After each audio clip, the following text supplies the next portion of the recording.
Let's pray and we'll get started. Father, we thank you so much for being the God that you are, for having such an awesome, powerful name. We cannot say thank you enough for the opportunities that your blessings and your grace and your mercy give to us. Father, we ask you to bless us this morning as we study. Father, help us to learn the things that you need us to learn. Help us to be vigilant about applying them to our lives. Give us strength and courage, Father, to be people different than what we were before, different than what the world is like. Help us to remember that we may be the example that we're going to be the example one way or another. Help us to be a good example to those around us, to our families first, and to those that we know and we come in contact with. Father, bless us as we worship this morning. We ask that our worship would be pleasing to you, and where it is not, that you will take care of that and fix that, Father, and help us to get that better. Thank you for your Son. Thank you for what that means to us, that the opportunity that we have to be your children because of what he did on the cross is why we're here this morning. And we ask your blessings upon us as we move forward today, as we move into the rest of this week. In Jesus' name we pray. Amen. Again, like I said, we're going to be in 1 Peter chapter 3 if you want to turn over there. Nick Morgan came up to me Sunday morning, and last Sunday, and said that we did not, that he said, I don't remember exactly how it went, but he said submission is not subjection. They're not synonymous. They're not synonymous, okay? And in this text, it talks about wives being submission. Doesn't mean you're subjugated, doesn't mean you're a slave, doesn't mean that that anybody has that right to put you in bondage. That's not what it means, okay? That's the ideal we have in many instances, but that's not what that word means. That word means in that text, in chapter 3, it says that women are to arrange themselves under the oversight of a husband, okay? And where that husband is not in a relationship with God, it says you're the way you live can change that. All right? So, and I said we haven't dealt with husbands. I'm not going to get into. We're going to deal with that. All right? We're going to you guys. You're in the crosshairs. I'm going to get you today, man. All right? You know, I mean, there is. You can't ask a woman to be in submission if you're not who you're supposed to be. And if you don't have one and you're looking for one, look for one that you can arrange yourself under. Look for a husband or a mate that is going to be that kind of person that will help lead you, not drag you. Will help lead you to where you need to be, not you have to go by yourself. Or you have to lead yourself there. All right? You know, if you don't have these kinds of principles in life, that's why relationships are falling apart. That's why when I ask you that question, how many of you believe that there are relationships out there, most of our relationships out there are in the tank? I mean, if they weren't, then you wouldn't have a divorce rate that's up over 50% today in our culture today. Divorce rates are 50, 60%. Some places even higher than that. So, you know, if the relationships were great, if they were good, if the people were doing what they're supposed to be doing, if wives and husbands were doing what they're supposed to be doing, you wouldn't have that problem, would you? Stands to reason.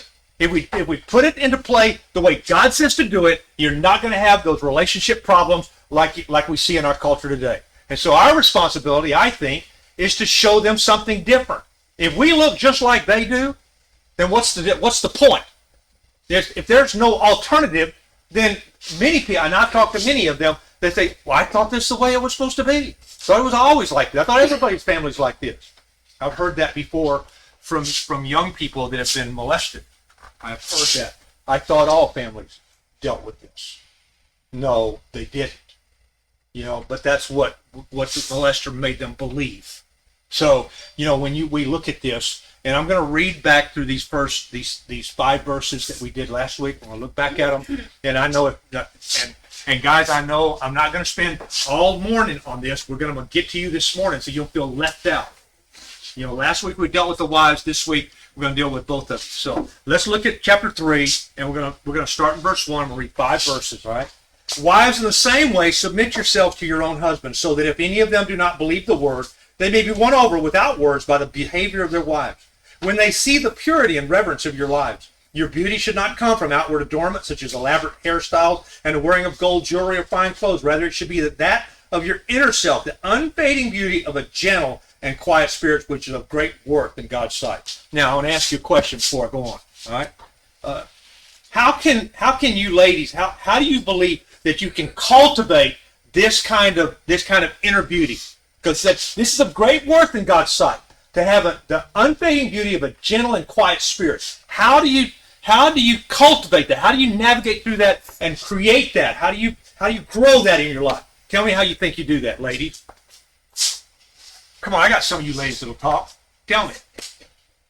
What do you think? Self-confidence. Huh? Self-confidence. By having self-confidence? Okay. Anybody else? How do you think you cultivate?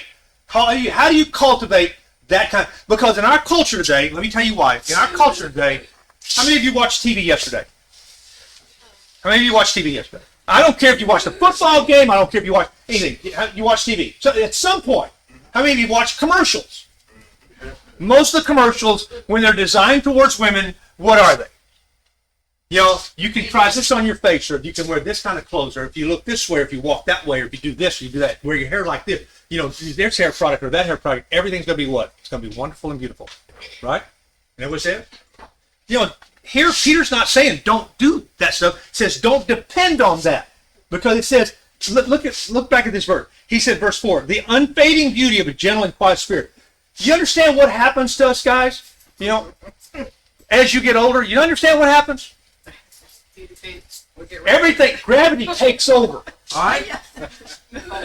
I don't care you can do everything you can do. All right? But at some point, it's going to catch up with you. At some point, things that were where they were before, they're not going to be where they were before. They're just not. But that's what happens with age. We get older and things get different. You know, skin turn. I used to watch my grandfather, and I used to see these spots on him all the time. You know, and I thought, you know, man, I hope I don't ever have those. I was at Walmart with George the other day getting a case of water for up here, and I happened to nick my arm on the edge of the basket and rip my skin open. Man, my skin used to be tough. Man, I could stay outside all day long, not get sunburned. My skin was tough. Now, it's like tissue paper. You know why? Because I got old. Got old. The unfading beauty. This is a beauty that doesn't fade away. Because I promise you, beauty's going to fade away. If you're looking at outward beauty, it's going to fade away at some point. All right? Now I'm not good. Ooh, I almost got myself in trouble. Rather, it should be that of your inner self, the unfading beauty of a gentle and quiet spirit. And my question was, how do you cultivate this inner beauty? What do you do? Because this is not beauty. You can't go to the beauty parlor to get this. All right? You can't go to the hairdresser to get this.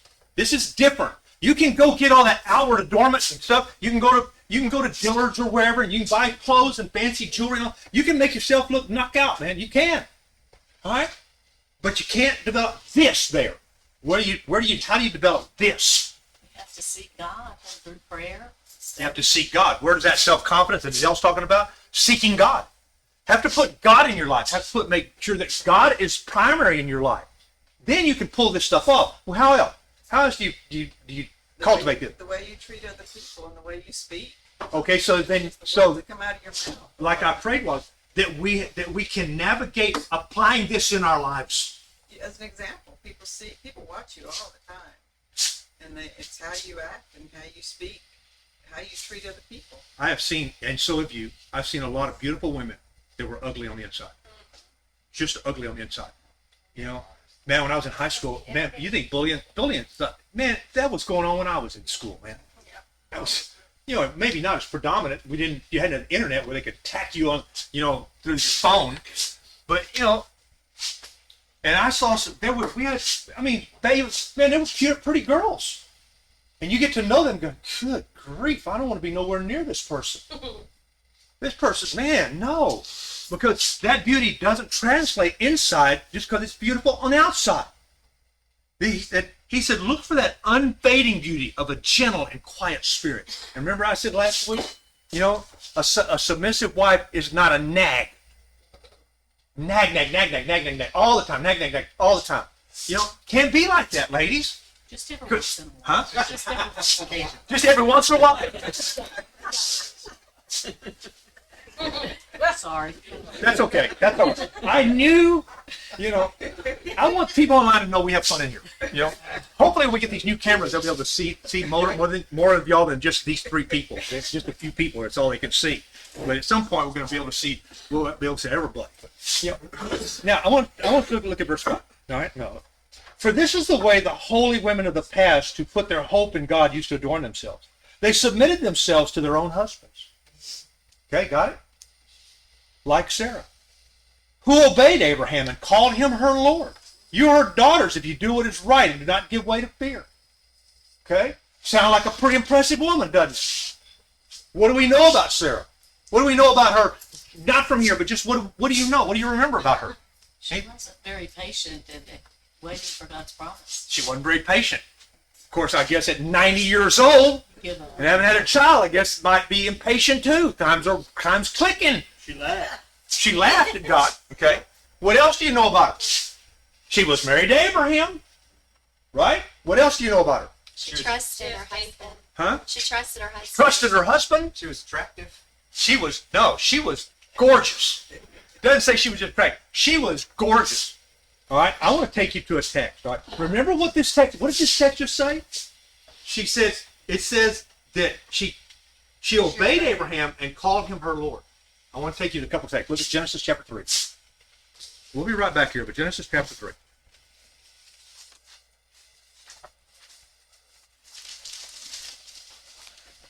My mistake. Genesis chapter 12. My mistake.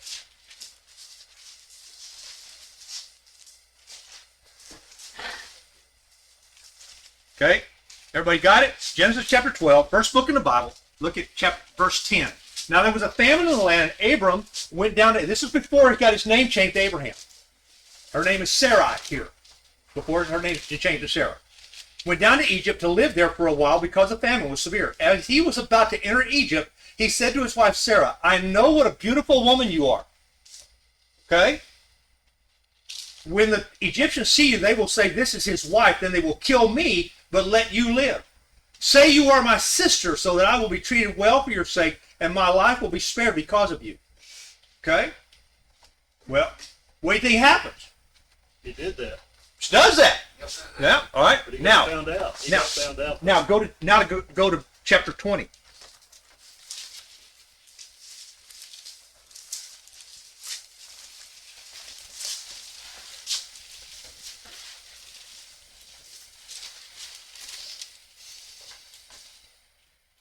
Look at verse 1.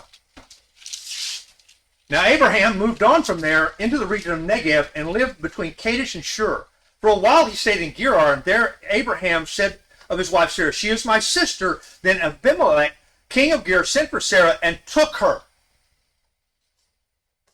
But God came to Abimelech in a dream, and God fixes it. Two times, this guy who she obeys and calls her Lord pimped her out. He said, you say that that you're my sister. They take her, okay, to be the wife. And first off, they said, if they see that you're so beautiful, tell them you're my sister so they won't kill me. Wait a minute. What did God tell him when he called him? What did he tell him? You remember what he told Abraham? He said, I'm going to make of you what? A great nation, and through your seed all nations are going to be blessed. Did he not tell him that? He said, your descendants are going to be as numerous as the sands on the seashore. They don't have any children. They have no children here. Okay? And so he goes there. Why did he forget what God said? He was scared. He was scared? He was scared because those people weren't people of God. But wait a minute. What did God told him? What are you afraid of, guys? What has God told us? If I live faithful unto death, what does he say? I'll give you a crown of life. What are you afraid of? You know, I told somebody the other day, I said, we've had that conversation. Hey, I'm good. Something happens, I'm good. Okay, I'm good. Because I know what's going to happen. I'm not afraid of this. I'm not afraid to be gone from here. You guys are on your own. Hopefully I've left enough in my wake that people are going to be able to sustain themselves. I think I have. I hope I have. But, what is he afraid of? Margarita said he's afraid. Did not God call him Didn't call his family. He said, I want you to take up your whole family. I want you to go. You and Sarah, I want you to go. I'm going to show you where. You know where he takes them? You know where he takes them? Where does he take? He takes them to the promised land that they're going to get 1,000 years later. They're going to get. He takes them there. He said, I'm going to give you this land. Where your feet are set, I'm going to give you this land. What is he afraid of? Why is he telling his wife to lie so that there's a chance she's going to have to go? You know, it says here, takes her. Now, I don't believe that he had a relationship with her. But I believe his intent was, okay? And Abraham seemed like he didn't care. All he cared about was that what's going to happen to me? Am I going to be okay? What about his wife? Now, go back over to 1 Peter chapter 3.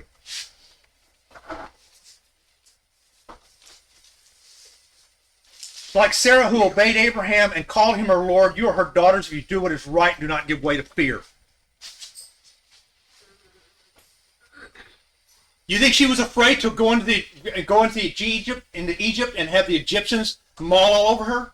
You think that made her afraid? What about Abimelech? You think that her husband not standing up for her? You think that could cause chaos in the house? You know what we see happens later on when she doesn't have any children? You know what she does? You know, she gives him her servant to have relations with, so he can have children. Abraham's winning all the way around here, isn't he? Not really, because it causes conflict. Because when the son comes along that God did promise them, what happens? There's conflict now between these two boys. Conflict that we're still dealing with today, aren't we? You know who they became? The Arabs. We're still dealing with it today. The sons of Ishmael. The descendants of Ishmael.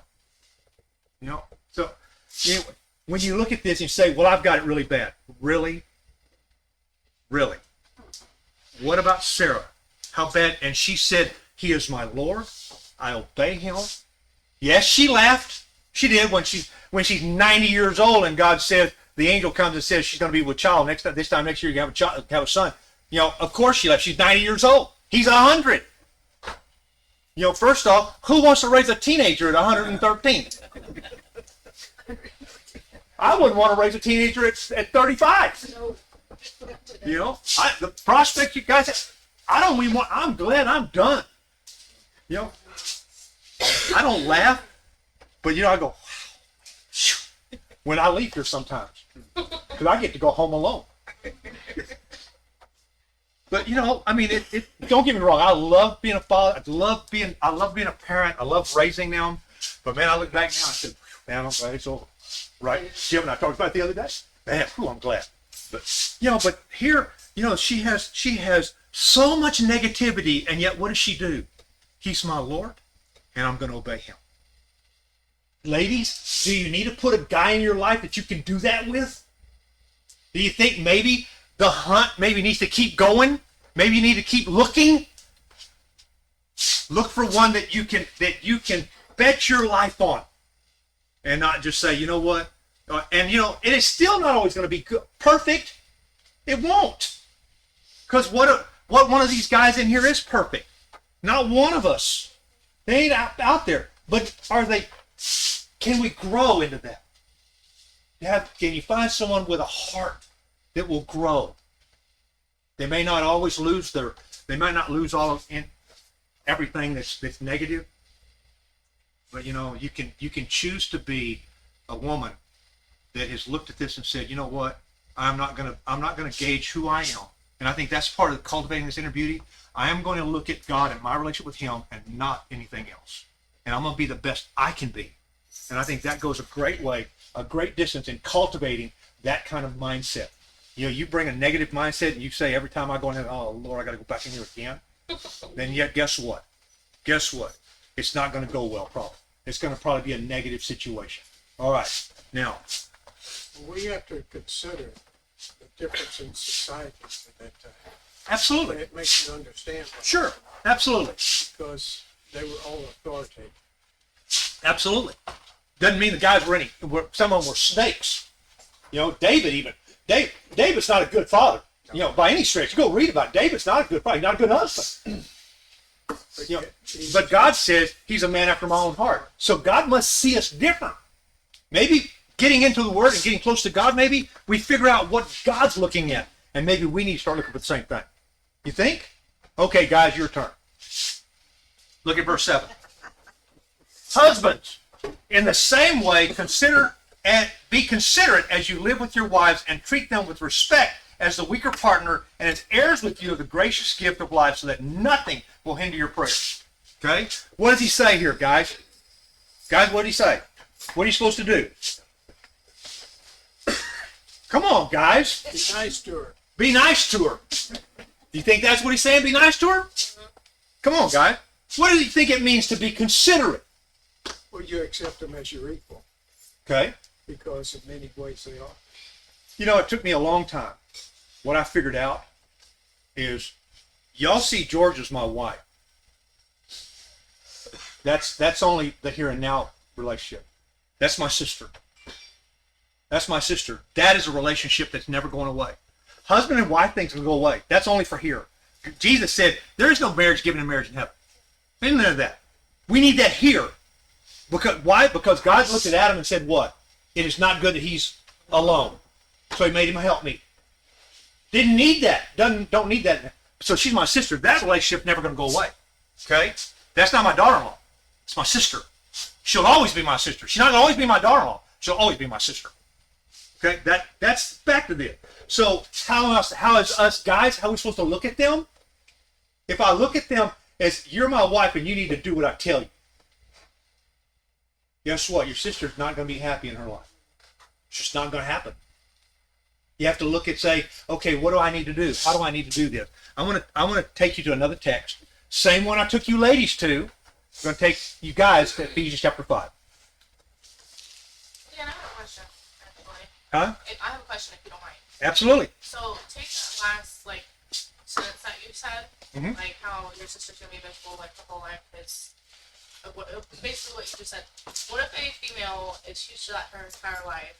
Because I've been looking over here on, Peter 2 and seeing the submission to authority. What if there's a female that has a problem with submission, has no idea how to, because her whole life has been, I tell you what, let's do. Okay? Let's, you come Friday night. okay. All right, and we're going to talk about that. We'll talk about that on Okay. Friday night, okay? You know, because what the word actually means is hypotasso, and it means to arrange yourself under. It doesn't mean to be in subjection, like Vic said. That's not what the word said. There's other words for that. Okay. This is a submission. I'm going to follow behind the leadership of my husband. That's why it's so important for guys to buy into what I'm fixing to tell them here, all right? But I'm going to arrange myself underneath. That's where we talked about last week, and I made the mention of Carmen. You know, Carmen, first responsibility always in her life was her God, always. But she was a dutiful wife to her husband. I don't know if it accomplished what the scripture said it will. I don't know that because I didn't know him that well.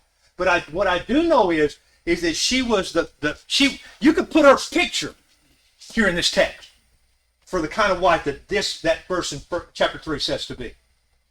I talked to her numerous times about how difficult her life was, but she said, I'm going to do this because this is what God tells me to do. And she was the most loving, most kind, and I think it changed his life. I think it did. You knew him better than I did. It did change his life, didn't it? Absolutely. And it was because of her and the way she lived her life, because she was willing to be in submission. Not when it came to when he's going to say, you can't go to church. And he said, no, you don't understand. I'm going to church.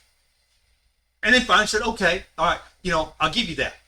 When he wanted her to do what was not appropriate, she wasn't going to do that. She wasn't going to go against God. But she wasn't going to, she always let him know that God was first. Something that I think that we don't have a lot in our relationship today is I wanted my family always to know that God was first. I love my family. My wife needed to know that she was next. And my boys needed to know when it came to a decision or a fight between them and her, they were going to lose every time. They'd lose every time. No matter what, they were going to lose. I was always going to put her first above them. I hope I did that. I hope it taught them, and I hope that's what I did. Now, of course, we're human beings and we make mistakes and all that stuff, and thankfully I had a wife that was willing to straighten me out when I didn't get it right. She would take me off to the side and straighten me out. So, but that's what I wanted. That's what that's the kind. That was a woman that was in submission to God. Okay, she had arranged herself underneath God, and then she would allow me to be the leader in the home. As long as I was leading her in the right direction. Otherwise, she was going to lead herself. Okay, that's kind of what we'll talk about it Friday night. Okay, all right. Now turn to chapter 5. Got it? All right. Now we read this last week. I read 21 through 24 last week for you ladies, right? I'm not going to read it again. Y'all go back and read it. Now we're going to look at verse 25. All right? 25. Husbands, love your wife just as Christ loved the church and gave himself up for her, to make her holy, cleansing her by washing with water through the word, and to present her to himself as a radiant church without stain or wrinkle or any other blemish, but holy and blameless. Now, like this is why I said we may be here for a bit, because I can't just go to 1 Peter 3. We gotta critique this text. What did he tell you guys? How are you supposed to love her? Does he tell you to love her only when she's perfect? Love her only when she gets up and she's doctored herself up and she looks good? Do you supposed to love her only when it falls in line with everything you tell her? Is that what she said to do? Because if that's the case, then half the time, 90% of the time, 99% of the time, Jesus ain't going to love us. That's just what it is. Because we're not going to always do what we're supposed to do. And he loves us anyway. He loves us in spite of ourselves. So what does he tell us as husbands to do? Love your wife like Christ loved the church. What was Christ willing to do for the church? He died for her. You willing to die for your lady? You willing to die for her? Have you decided that I will die for my wife, or I'm going to look for a woman that I can be partners with, and I'll be willing to die for? Is that what you have? I remember when it became obvious to me that if it came a choice between me and her, I would take the bullet. And it was like an epiphany, because I'd never thought of it before. I'd read all this but then I said, oh my gosh, I'd really do that. Where'd that come from? And to this day, if I could have changed places with her 3 months ago, I'd change places with her in a minute. Change places with her in a minute. Not that I could do it any better than she's done it, but that I would not want her to go through it, and I would go through it for her. That's what Jesus said. Look at what it says again. He said, husbands, love your wife just as Christ loved the church and gave himself up for her, to make her holy, cleansing her by washing with water through the word, and present her to himself as a radiant church without stain or wrinkle, without blemish, but holy and blameless. Does this look like that inner beauty? Does it look like it? I purposely didn't say anything a while ago. Ladies, you know what's going to help you to get there? What's going to cultivate that? He is. He is. If you're not doing that in your wife's life, if that's not what you're doing, if you're not helping her to create that unfading beauty, then you're amiss. And you need to go to God and say, God, please help me to fix this. If you're not trying to lift her up internally, spiritually, that means you've got to be as spiritual as you can possibly be. That means you've got to be the leader when it comes to leading her in the truth. You've got to know the book as well or better than she does. You better, because you're the lead. And here he says, what did Jesus do? He presents her without stain or wrinkle or any other blemish, but holy and blameless. Does this look like that unfading beauty? Not the wrinkles on the outside, but the lack of wrinkles on the inside. Guys, got a job to do here. Got a job to do. Your job is to make sure that you're cultivating that relationship with God in her life so that she can pull off this unfading beauty of a gentle and quiet spirit in her life. That's what it means to be considerate and be sympathetic. So I'm going to look at her and I'm going to say, you know what? You know what, lady? Man, I'm going to do everything I can do in your life to make you everything God expects you to be. I'm going to do that. I'm going to call that as my mission in my life. And if that's the only mission you accomplish, then you've been a good man. You've been a good man. Because that will translate over to your daughters. And you know what else? Your sons will see that. Your sons will see that. And one day, they'll be men who are striving to do that. But if they see you picking and nipping and swiping at her, guess what they're going to become? I saw a study one time of domestic abuse in homes in a Christian church. I don't remember exactly what the percentage was, but the percentage was that if you have young boys in a home and they watch their father hit their mother, you know what they'll do? At some point, they'll end up hitting their wife. You know, it doesn't happen all the time. I forgot what the percentage was, but it's a whole lot higher than if they never saw it. Doesn't mean they won't be an abuser, but if they see it in the home, you know, the most predominant influence in a child's life is a same-sex parent. So the most predominant is you and your son and her daughter. Doesn't mean you're not going to be an influence in your daughter's life, but the most predominant influence in those little boys' life is going to be you and the other men in their life. Me, their uncles, but you're going to be the one because they're going to see you in the home. They're going to see you behind closed doors when nobody's watching and nobody's going to talk about it. Nobody's going to say what you said to her that they overheard, even behind closed doors. When you called her a name and you said it and you're in the heat of anger, them little boys are going to hear that.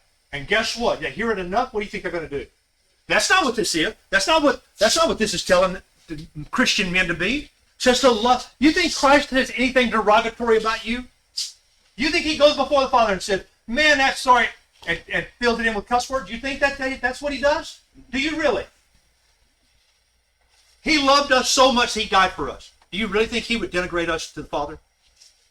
I don't think that. Not at all. I don't believe that at all. So we can't do it. Now listen to what else he said. I told you. I said, I don't care if it takes 6 weeks. You know, I'll climb on you guys again next week. That's what it takes. Listen to what else he said. He said, in the same way, husbands ought to love their wives as their own body. He who loves his wife loves himself. How in the world? You know, I asked a guy this one time. I said, "Do you want me smacking on you? Would you really? You know, if I was a lot younger and I smacked on you, you really want me doing that to you? Then it's obvious your wife doesn't want you smacking on her." Couldn't get it through his head. He said, "She's my wife and she needs to do what I tell her." I saw it a lot in the jail. I saw a lot of it. I saw guys in the jail many times that were in there for domestic violence. I was in this foyer one day and a girl walked in and I knew her. She'd been going here and she showed me pictures of where her husband had beat the garbage. I mean, beat her. I mean, she was beat up. You know, you really think Jesus would do that to you? You think that, ladies, guys? Think he'd do that? Then he says, husbands, then in the same way love your wives like Christ loved the church. He said, he who loves his wife loves himself. After all, no one ever hated their own body, but they feed and care for their body, just as Christ did the church. We are all members of his body. You know, I think sometimes you see in our culture today where people do hate themselves. Okay? But I've never ran across someone who hated themselves or that said they hated themselves that didn't eat and drink and didn't take care of that part of the function of their body. What he's talking about is that if you hate yourself, you know, you're gonna beat yourself up over it. And he said no. He said, after all, no one ever hated their own body, but they feed and care for their body, just as Christ did the church, for we are all members of his body. For this reason, a man will leave his father and mother and be united to his wife, and the two will become one flesh. What do you think it means to become one flesh? Tell me what you think that means.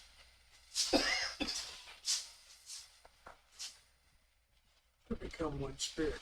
To become one spirit. One flesh will never be the same flesh as here. Okay. It's talk and attitude. Okay. This topic is just, it's amazing because it's like we've been talking about it all week as far as all this stuff goes. And part of the thing about two becoming one flesh is that there's an order that God has placed in our households. And unfortunately, a large part of the problems in our households today is that two do not become one flesh. That's exactly right. Some couples get married and they still have two different bank accounts. They still have, I want to do this and I want to do that. There's not a leader in the household. Yeah. Remember what I told y'all last week? There are 4 things that I talked to couples when I'm counseling with them. 4 things. If you do all four of these things, that's better than 90% chance you're going to make it. If you get a handle on these four things. Remember what they were? What was one of them? Religion. Huh? Religion. Religion.